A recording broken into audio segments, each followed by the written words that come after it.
The Thanksgiving holiday was closing in, and we were planning to drive to my mother-in-law's.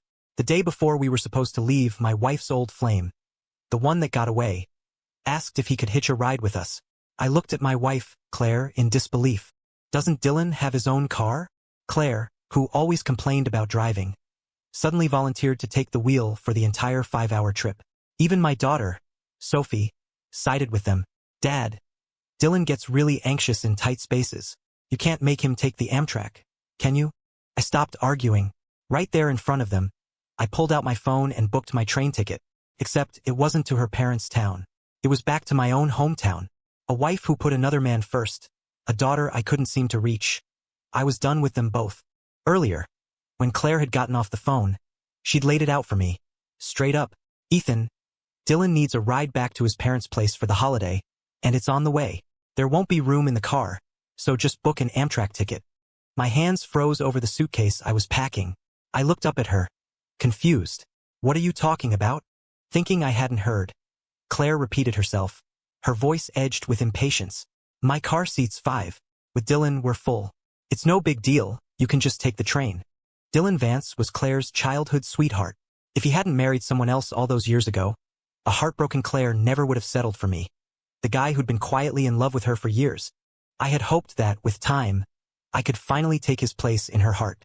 But ever since Dylan got divorced and moved back to Chicago, everything had changed. A bitter laugh escaped my lips. I had to ask again just to be sure. You want me to take the train? Claire didn't see the problem. Is that an issue? Instead of getting angry, I smiled. A cold, calm feeling spreading through my chest. Have you forgotten who's listed as your husband on our marriage certificate? She slammed her hand on the table, her eyes flashing with anger. Ethan, why do you always have to make things so difficult? It's a train ride. For God's sake, are you some kind of millionaire who's too good for public transportation? What's the big deal? Other people ride the train. People with something to hide always puff up their chests the most. This wasn't the first time she'd snapped at me to defend Dylan. Looking at her now, using anger to mask her guilt, all I felt was a profound sense of disappointment. It was as if all the years I'd spent trying to please her, all my compromises, had just evaporated. I stopped packing and spoke quietly. Fine. I just won't go. You guys have fun. My words seemed to catch her off guard. She hesitated, then softened her tone. Honey, come on. Dylan has had severe claustrophobia since he was a kid. The train is just too enclosed for him. And my parents are getting older, and Sophie's still little. We can't all be crammed in there. It just makes sense for you to take the train. You're so reasonable, she added, trying a smile. I knew you'd understand. Besides, she chirped, Amtrak doesn't get stuck in holiday traffic. You'll probably get there before us. You can air out the old house and get it ready. It's a win-win, see. For years, our dynamic had been set. She was the breadwinner, I was the homemaker. I'd sacrificed my own career so she could advance hers, willingly becoming a stay-at-home dad. But none of it had earned me a shred of respect. In her heart, there was only ever room for Dylan. She'd thought about Dylan's anxiety, about her parents' comfort, about Sophie's needs. The only person left out of her circle of concern was me. And that last line, about me getting the house ready, was the real point. I don't think Dylan knows how to drive. Does he? I asked. Claire shrugged, completely unconcerned. I'll drive. Dylan can sit in the passenger seat. I remembered when I'd sprained my ankle a few months back and couldn't drive. I'd asked her to pick me up, and she'd thrown a fit. Ethan, I'm your wife, not your chauffeur. I always thought she just hated driving. Now I realized she just hated who was sitting next to her. In that single, clarifying moment, my long-held obsession with Claire finally died. If there's no room for me, then what's the point of me even going? I said, my voice flat. Seeing my resolve, Claire's patience vanished. What is your problem now? We promised my parents we'd visit for Thanksgiving. You're their son-in-law. If you just don't show up, what are people going to think of me? I just stared at her. You're the one kicking me out and now it's my fault? Just then, our daughter Sophie overheard the argument. She ran over to me, her face a mask of concern. Daddy, are you not coming with us to Grandma's? Who's going to make my special mac and cheese? Claire seized on the comment, nodding as if it were perfectly logical. Exactly. Are you going to let your daughter starve? So that was it. In their eyes, I was nothing more than the family cook. A bitter smile touched my lips. Then let Dylan take the train. Before Claire could even retort, 5-year-old Sophie shot back. Daddy, Dylan isn't feeling well. How can you be so mean and make him ride the crowded train? I stared at my daughter, her self-righteous tone hitting me like a punch to the gut. My face went pale, and a tightness seized my chest. Looking at the little princess I doted on for years, I lost control, my voice rising. Do you even know who your father is anymore? Sophie burst into tears. You're a bad daddy. I don't want you to be my daddy. All you do is stay home while mommy makes all the money. I like Dylan. I want Dylan to be my daddy. Her words struck me silent. In that moment, my heart finally gave out. Claire snatched Sophie out of my reach, glaring at me. She's just a child, Ethan. Why are you taking it out on her? It's just a train ride. Why are you making such a big deal out of it? With her mom as backup, Sophie grew bolder. You are a bad daddy. I don't want to ride in the car with you. Dylan said he bought me a bunch of snacks for the road. You're just a freeloader. You should take the train. By the time Claire tried to cover Sophie's mouth, it was too late. She scrambled to explain. She's just a kid, Ethan. She doesn't know what she's saying. But she has ears, eyes, and a mouth. When someone teaches her, she listens, she learns, and she repeats. It finally dawned on me that in the eyes of Claire, her precious Dylan, and even the daughter I had raised with all my heart, I wasn't a husband or a father. I was just the loser who did all the chores, a good-for-nothing freeloader. And to think, I once had a promising career of my own. Looking at the two of them, their faces so similar, their adoration for Dylan identical. If that's how it was going to be, then I was done waiting on them. Even a butler gets paid. Why was I serving these ungrateful people for free? Seeing my prolonged silence, Claire tried to reason with me, her patience wearing thin. Honey, don't be angry. Just do this for me this one time, okay? My parents are old, Sophie's little. We really need the space. You have to take the train. Remember those headphones you had on your Amazon wishlist? She added, trying to sweeten the deal. I'll get them for you on Black Friday. How about that? I laughed scornfully.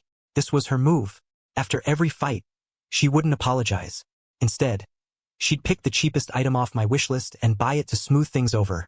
I used to think she was being frugal, just like me, saving for our family's future.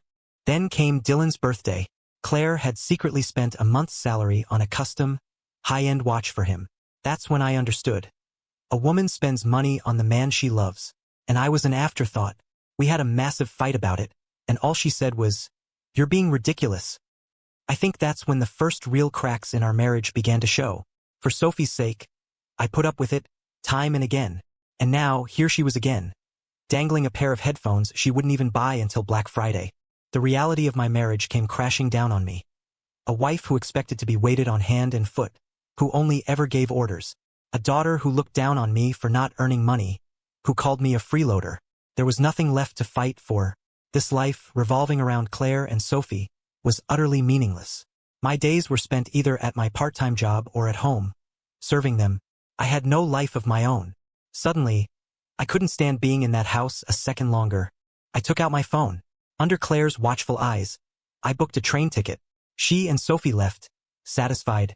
What she didn't know was that the ticket I bought was for a train home to my own parents. The next morning, bright and early, Dylan Vance was at our door, suitcase in tow. Claire had wanted to get ahead of the holiday traffic, so they were planning an early start. The moment she saw him, Claire rushed forward. "You're here so early. I was going to come pick you up. I heard there's a cold front moving in for Thanksgiving," she fussed. "Did you pack warm clothes?" Her voice was dripping with concern. I just stood in the doorway watching them, feeling absolutely nothing. My eyes fell on the large suitcase I had packed the night before. I remembered Claire's words. "Ethan, the trunk isn't big enough for all that. You're a grown man, what do you need so much stuff for? Just take that one with you on the train." 2 suitcases, nearly the same size. For Dylan, it was a question of whether he had enough warm clothes. For me, my luggage was just an inconvenience. It was clear then. Claire knew how to care about people. She just didn't care about me. I didn't argue with her suggestion. In fact, it suited me perfectly. After a few minutes of fawning over each other, Dylan finally seemed to notice me standing there. He put on a look of mild apology. "Hey, Ethan, sorry about this. I had to get back for the holiday too. So, sorry you have to take the train." The words were polite, but there was no apology in his tone. It felt more like he was gloating. I raised an eyebrow at his performance. If you're so sorry, why don't you go buy a ticket now? Dylan was stunned by my directness and froze for a second. Claire immediately jumped in front of him like a mother hen protecting her chick, glaring at me. Ethan, we talked about this last night. Why are you going back on your word? From behind her, Dylan added with a strained, dramatic voice. Ethan, man, I know it's an inconvenience. It's just, I've never been able to handle trains. The enclosed space. I start having trouble breathing. Claire was just worried about me. That's all. Please don't let this affect your relationship, he said. The picture of false sincerity. It sounded less like an explanation and more like a victory lap. I'm so glad I'm done with her. Looking at the two of them pressed so close together, I suddenly laughed. I was just kidding. Why so tense? Claire's expression softened, and she started loading the car. Hearing the commotion, Sophie came running out of her room. She shoved right past me and threw herself into Dylan's arms. Dylan, you're finally here. I missed you so much. She pushed me so hard I stumbled into the doorframe. A sharp pain shot through my arm, and within seconds, a dark bruise began to form. Ever since she started elementary school, Sophie had never been this affectionate with me. She was always complaining that I was too strict, too overprotective. Her health had been fragile since she was a baby, so I'd always watched over her carefully. As her father, I worried, but I never relaxed my standards for her. Unfortunately, that had just become another reason for her to resent me. With Dylan, however, she was a different person. Sophie's cheerful voice filled the air. Dylan, can you be my new daddy? If you were my dad, I could see you every day. Then we could go to amusement parks and eat all the fun food, instead of just homework, homework, homework all the time. Every word was a knife in my heart. All my years of thankless effort had been turned into weapons against me. No one stopped her. I could see a flicker of triumph in Dylan's eyes as he glanced at me. He hugged Sophie close and said softly, well, if you want to call me Dad, I don't mind at all. I'd be lucky to have a daughter as cute as you. I started clapping slowly beside them. A real class act. Stealing another man's family. You're learning fast. Sophie's face turned bright red. Dylan, now aligned with her, shot back. Kids are pure, Ethan. They know who's good to them. Isn't that right? I nodded. You're right. And I, for one, don't have a fetish for being a stepfather to someone else's kid. His face darkened. He glanced toward the elevator just as Claire was walking out and yelled at me. Hey, I was just trying to tell you to pay more attention to your daughter. Why are you twisting my words? Claire saw the scene and her face hardened, ready to defend Dylan. Before she could say a word, I slapped a stack of papers against her chest. I'm setting you two lovebirds free. It was a signed divorce petition. Without another glance back, I grabbed my suitcase and walked away. My parents' place wasn't far from Chicago, just an hour's ride on the Amtrak. They were thrilled and surprised to see me. For years, every holiday, big or small, Claire had insisted we go to her family's house. I'd gotten so used to giving in that I just went along with it. Looking back, I had no one to blame but myself. My mom and dad looked behind me, but there was no one there. I forced a smile. They didn't say a word, just took my suitcase and welcomed me inside with open arms. They say a man doesn't cry easily. I didn't cry when Claire ignored me. I didn't cry when Sophie rejected me. But now, feeling the unwavering love of my parents, my eyes started to burn. It was good to know I still had a home to come back to. Here, I finally felt what it was like to be cared for. I was lounging on the couch, snacking on some chips, when Claire called. It was obvious she hadn't given the divorce papers a second thought. The moment I picked up, she started rattling off a list of commands. Honey, we're almost at the exit. We'll be off the highway in a few minutes, so you can start getting dinner ready. My parents are starving. I said nothing. Oh, and clean up the house while you're at it, she continued. No one's been there in a while, so it must be dusty. You know how Mom is about cleanliness. Dust is bad for her and for Sophie. And Dylan starts sneezing uncontrollably around dust. So make sure you get it really clean. I popped another chip in my mouth and kept listening. Sophie, hearing the mention of dinner, chimed in excitedly. I want lasagna. Then, without missing a beat, she asked her mom what she wanted, what Grandma wanted, what Grandpa wanted, and what Dylan wanted. But not a word about what her dad wanted. They all praised Sophie for being so thoughtful, then relayed the entire order to me, expecting me to get it done. Dylan even had the nerve to say with a laugh, Ethan's a real pro. I wouldn't know where to start. Claire chimed in, completely unfazed. Oh, Ethan's used to it. He doesn't have much else to do. You're so busy with work, Dylan. Of course you don't have time for this stuff. So my time wasn't time. I realized then that if it weren't for the cooking and cleaning, Claire probably wouldn't have even bothered to invite me along. I let out a bitter laugh, but I wasn't angry anymore. Instead, I replied cheerfully, sure, no problem. In your dreams, I thought. Anything's possible in your dreams. Satisfied with my response, Claire hung up. I went right back to my chips, thinking about all the little things that made me fall for her in the first place. The memories were blurry now. The vibrant, energetic girl I once knew had been replaced by a bitter, complaining woman. It was exhausting. The smell of my mom's cooking wafting from the kitchen made my stomach rumble. My parents told me they were making all my favorite dishes. In that moment, no one was ordering me to cook. No one was nagging me to clean or do laundry. Just a table full of delicious, home-cooked food waiting for me. After stuffing myself, I lay back on the couch, full and content, and flipped on the TV. My phone started ringing off the hook. I glanced at the caller ID, declined the call, and shut my phone off.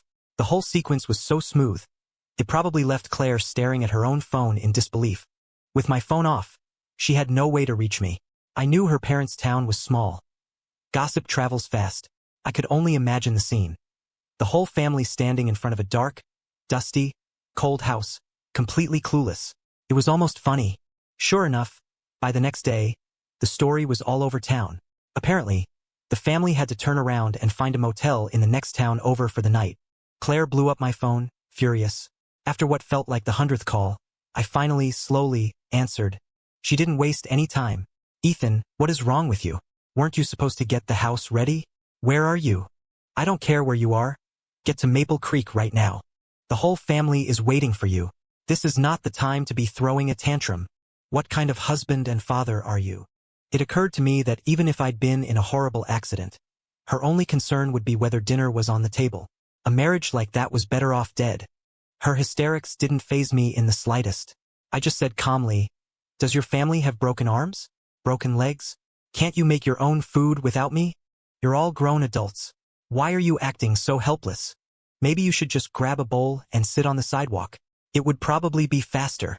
My words stunned her into silence. I had always been so gentle, so accommodating, that she'd long since started treating me like a doormat. Just as she collected herself enough to yell at me again, she heard the dial tone. I'd hung up. Fuming, she immediately called back. I answered. Annoyed. What now? My tone caught her off guard. She sputtered. Ethan, are you coming over here or not? Are you crazy? How am I supposed to get there? Launch myself out of a cannon. She didn't care about the logistics. She went straight for the threat. Fine. You don't come. We're getting a divorce. I nearly spit out my water. A divorce? That was the whole point. Back when I worshipped the ground she walked on. That threat might have broken me. Now, the sooner, the better. I already gave you the papers, I said lazily. All you have to do is sign. I hung up again. For the rest of the holiday, Claire took to texting me, but only to complain. Her parents just ordered her around in the kitchen. Dylan had never cooked a meal in his life and couldn't even identify basic vegetables. Sophie whined constantly about wanting to go out and do something fun. Claire was stuck doing everything herself. Her complaints meant nothing to me. I spent the rest of the break relaxing at my parents' house, enjoying myself. I even gained a few pounds. On the last day of the holiday, I told my parents, I'm thinking about studying for the civil service exam here in town. They were overjoyed. They didn't press me for details, just offered their silent, unwavering support. I had made up my mind. Instead of waiting on a family I wasn't even related to by blood, I was going to take care of my own parents. Before the break was over, I found an apartment online. The first thing I did when I got back to Chicago was move out. As fate would have it, I ran right into an exhausted-looking Claire in the hallway. She froze when she saw me. She looked like she was about to start yelling, but she visibly swallowed her anger and adopted her usual cold tone. Ethan, I'm not going to hold this against you. I just stared at her, confused. Don't do something so childish again, she continued. You have no idea what we went through these past few days. My parents were furious. You should find some time to go and apologize to them. My confusion deepened. As if on cue, Sophie appeared and mimicked her mother's tone. Daddy, that was so irresponsible. How could you just leave me and Mommy and Grandma and Grandpa all alone to have fun by yourself? It's a good thing Dylan was there to order us DoorDash, or we would have starved. Daddy, I'm your daughter. How could you be so cruel? For the first time, I truly understood the incredible depths of a woman's imagination. Claire actually thought I was just sulking, and she was perfectly fine letting Sophie vent her frustrations at me. Too bad for them, they were less than strangers to me now. Why would I care what they thought? I looked at Sophie's innocent face, my patience completely gone. You can find another dad. I don't mind. A flash of panic crossed her eyes. I had no desire to engage with them further. I picked up my boxes of clothes and started to leave. It was only then that Claire seemed to realize something was wrong. What are you doing? I rolled my eyes. Had she already forgotten what I said 2 days ago? Then it hit me. She didn't care about me, so why would she care about anything I said? Still, I didn't mind reminding her. The divorce papers are on the coffee table. If you don't have any issues, sign them. Without thinking, she grabbed my arm. Before she could speak, I cut her off. Oh, and by the way, you can have full custody of your little princess. I don't want it. Sophie's eyes went wide. Claire sighed, exasperated. Ethan, you've been pouting about this for days. Isn't it enough?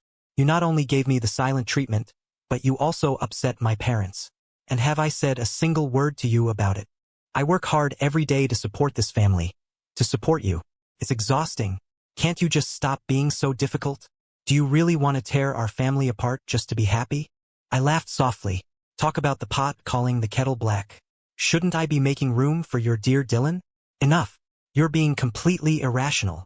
As soon as Dylan's name came up, Claire's temper flared. I looked at the two of them, mother and daughter, cut from the same cloth.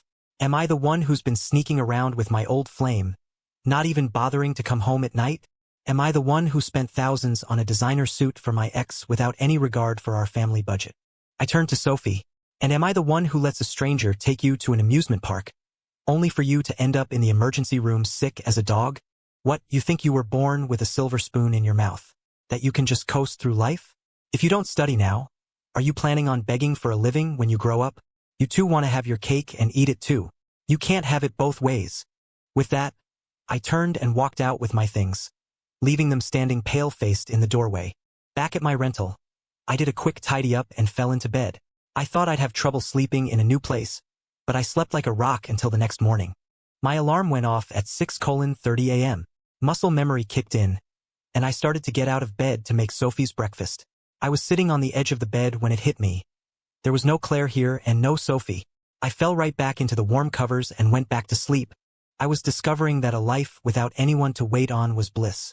I could even sleep in. Meanwhile, without me, their morning was chaos. My phone rang. It was Claire, her voice sharp and impatient.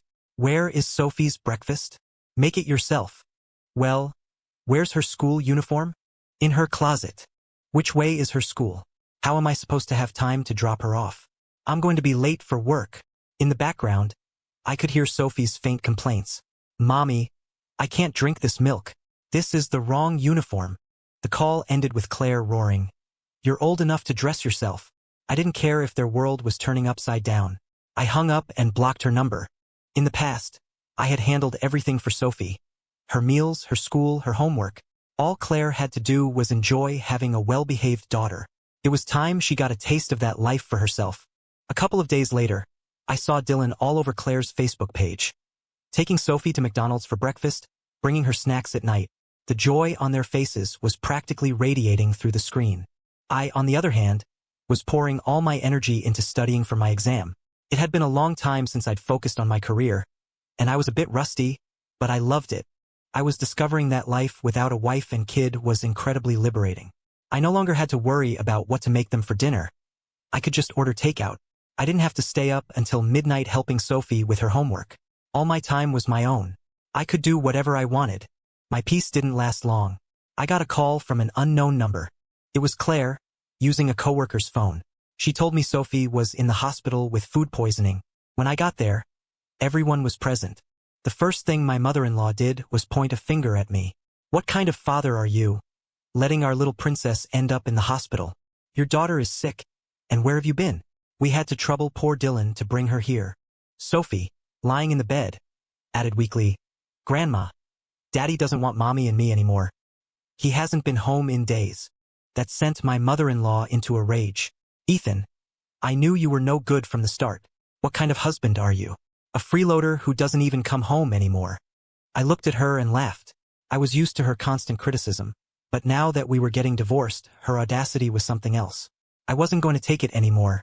First of all, I said calmly, your daughter and I are getting a divorce. My mother-in-law stared at me, stunned. Second, she, your darling granddaughter, wanted a new dad. I'm just giving her what she wanted. Sophie looked at me, her eyes welling up with tears. And finally, it was Dylan who's been feeding her junk food all week that landed her in the hospital. You have a complaint? Take it up with him. Stop trying to pin it on me. Dylan's face went from pale to red. He was about to make an excuse when my mother-in-law cut him off. Dylan was kind enough to watch your child, and you have the nerve to blame him instead of thanking him? No wonder my daughter can't stand you. That's enough.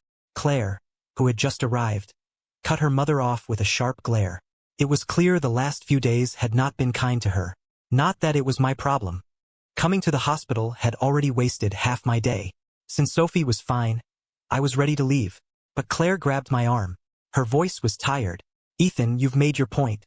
You've been gone long enough. Sophie and I need you. Come home. I looked at her and smiled brightly. Sure. As soon as you sign the divorce papers, I'll come home to pack the rest of my things. Without a second thought, I pried her hand off my arm. The two of them no longer deserved my forgiveness. After the hospital incident, I thought Claire would finally agree to the divorce. Instead, she didn't sign the papers and started showing up in my neighborhood. One day she'd bring groceries, the next it would be fruit. Then she'd say Sophie was missing me. I rolled my eyes. One day, seeing her standing there with a bunch of bags, I finally asked, what is it you really want, Claire? Seeing that I was finally talking to her, Claire's face lit up. Ethan, I was wrong before. Can you forgive me? Sophie really needs her father. Let's get back together. What about your precious Dylan? He's gone, she said quickly, pulling out her phone as proof. See? I've blocked him, deleted his number. I'll never let him come between us again. Please, just come home. I looked at the woman I had loved for 10 years and had to laugh. Even now, she didn't get it.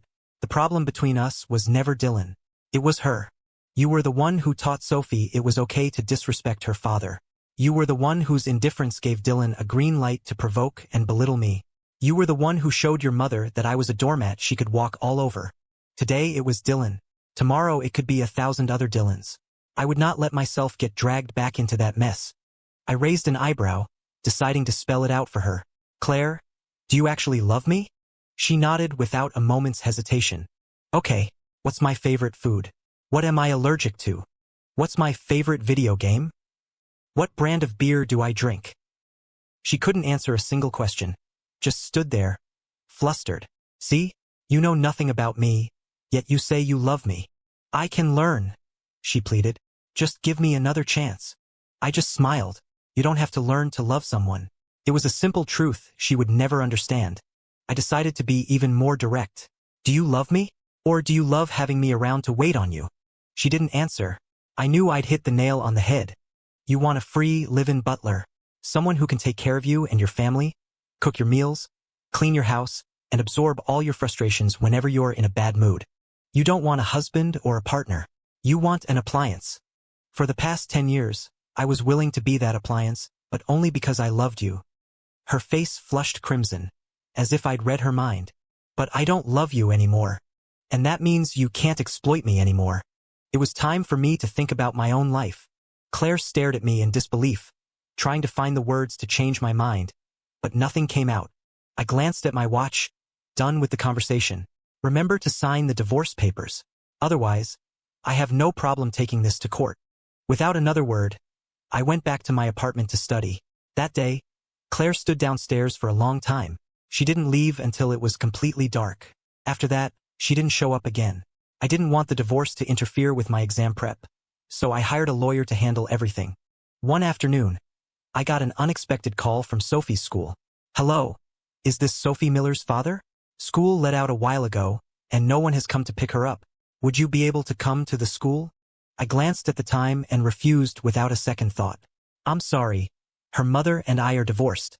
Sophie is in her mother's custody. It's not my place. From now on, please direct all calls to her mother. Before hanging up, I asked the teacher to put the phone on speaker. Sophie, you're the one who said you wanted a new dad. I don't care if you meant it or not. You have to live with the words that come out of your mouth. There are no do-overs in life, so stop playing these little games. I gave you what you wanted, so stop calling me. There was silence on the other end. I didn't wait for a response. I just hung up. After a moment's thought, I unblocked Claire's number and called her. She sounded excited to hear from me. Ethan. I cut her off coldly. Sophie's school just called me. You need to update your emergency contacts. She seemed to finally understand, explaining that her parents had been helping watch Sophie lately. I just said, okay, and ended the call. I remembered times when I'd been working late and had asked her parents to watch Sophie for a few hours. They had complained that I was interrupting their retirement. After that, we only ever brought Sophie over on weekends when they had nothing better to do. This time, it turned out Sophie's grandmother had a line dancing rehearsal and completely forgot her at school. Not long after, I got a call from my lawyer. On the day the divorce was finalized, I saw Claire and Sophie one last time. They both looked thinner. Claire managed a tired smile. Ethan, we were married for 7 years. Does it really have to end like this? Even Sophie looked at me with pleading eyes. Daddy, don't you want me anymore? I looked at them both and said nothing. Without hesitation, I signed the final papers. Claire tried one last time. Ethan, I can change. I'll change everything you don't like about me. Please. I gently removed her hand from my arm. When I was giving you my all, you trampled all over it. Are you really sincere about wanting me back? No. Claire just wanted her 24/7 butler back. And Sophie, feeling neglected by her grandparents, just wanted her personal bodyguard back. That person could be anyone. I was just the cheapest option. Looking at their desperate faces, I smiled, turned, and walked away without a single shred of regret. The acceptance letter for the civil service position came soon after. My family was overjoyed for me. I quickly packed my bags and headed home for good. I had stayed in Chicago for Claire. Now, I was leaving for myself. My parents were at the station to greet me, just as happy as ever. But as soon as I got home, my phone rang. It was Claire. Her voice was hoarse with panic. Sophie. Sophie broke her leg. I listened in disbelief as she sobbed. Apparently, my former mother-in-law, in a rush to get to her dance class, had locked Sophie in the house. A fire broke out at the neighbors and Sophie, trapped and terrified, had jumped from the second-story window to escape, shattering her leg in the fall. The incident had thrown the already chaotic Thompson household into an even deeper crisis. I just said, I see, and hung up the phone. Beyond the child support payments that I would legally and punctually deposit into Claire's account. Nothing else in their lives had anything to do with me anymore. I had been a doormat for so many years. It was time to live for myself. Not as someone's husband in the background, and not as someone's father. From now on, I was living for me.